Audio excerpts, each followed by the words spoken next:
નમસ્કાર દર્શક મિત્રો, હલચલ ટીવી ન્યૂઝમાં આપનું હાર્દિક સ્વાગત છે। જો આરોગ્ય વિભાગ દ્વારા આંકલાઓના તબીબ વિરુદ્ધ શિક્ષાત્મક કાર્યવાહી કરવામાં આવે તો શહેરની તાજેતરમાં ઓર્ગન ડોનેટ પર વાહવાહી મેળવતી આઈરિસ હોસ્પિટલમાં દર્દીના તબીબને બેદરકારીથી થયેલ મોત પર તંત્રની ચૂપકીદી કેમ? ગત સપ્તાહે આંકલાઓની હોસ્પિટલમાં તબીબની બેદરકારીના કારણે ગર્ભવતી મહિલાના થયેલ મોત પર આરોગ્ય વિભાગ દ્વારા તબીબ વિરુદ્ધ શિક્ષાત્મક કાર્યવાહી હાથ ધરવામાં આવી હતી, પરંતુ 2 દિવસ પૂર્વે તાજેતરમાં ધૂળેટી પર્વ પર ઓર્ગન ડોનેટ પર વાહવાહી મેળવતી શહેરની આઈરિસ હોસ્પિટલમાં દર્દીનું તબીબને બેદરકારીના કારણે મોત થયાના મુદ્દે તંત્રની શિક્ષાત્મક કાર્યવાહી કરવા પર ચૂપકીદી કેમના સવાલ પણ ઉઠવા પામ્યાનું જાણવા મળ્યું છે।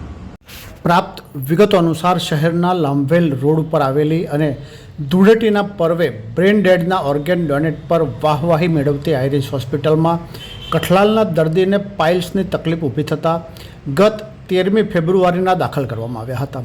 બાદમાં બીજા દિવસે સ્ટેપલર પિનવાળું ઓપરેશન કરવામાં આવ્યું હતું, જે બાદ રજા આપવામાં આવી હતી, પરંતુ ઘરે પહોંચ્યા બાદ પુનઃ તકલીફ ઊભી થતાં 2 દિવસ બાદ દર્દીને પરત આઈરિસ હોસ્પિટલમાં લાવવામાં આવ્યા હતા, જ્યાં સીટી સ્કેન કરતાં આંતરડામાં પંક્ચર થયાનું પણ જાણવા મળ્યું હતું, જે બાદ તબિયત વધુ લથડતા દર્દીનું મોત થતાં પરિવારજનો દ્વારા હોબાળો કરતા પોલીસે મૃતદેહને કરમસદ હોસ્પિટલમાં પોસ્ટમોર્ટમ માટે મોકલી આપ્યો હતો। પેનલ ડોક્ટરો દ્વારા મોતનું સાચું કારણ માટે વિશેરા લઈ ગાંધીનગર FSLમાં મોકલતા રિપોર્ટમાં દર્દીના આંતરડામાં પંક્ચરના કારણે પરોનું ઇન્ફેક્શન થવાથી મૃત્યુ થયાનો ઘટસ્ફોટ થતાં પોલીસ દ્વારા વધુ તપાસ હાથ ધરવામાં આવી હતી, પરંતુ પરિવારજનો દ્વારા તબીબની બેદરકારીના કારણે મોત થયાના સંદેહ વ્યક્ત કરાતા ગત સપ્તાહે આંકલાઓની હોસ્પિટલ ખાતે ગર્ભવતી મહિલાના થયેલ મોત પર તબીબની બેદરકારી પર તંત્ર દ્વારા શિક્ષાત્મક કાર્યવાહી હાથ ધરવામાં આવી, તો આઈરિસ હોસ્પિટલમાં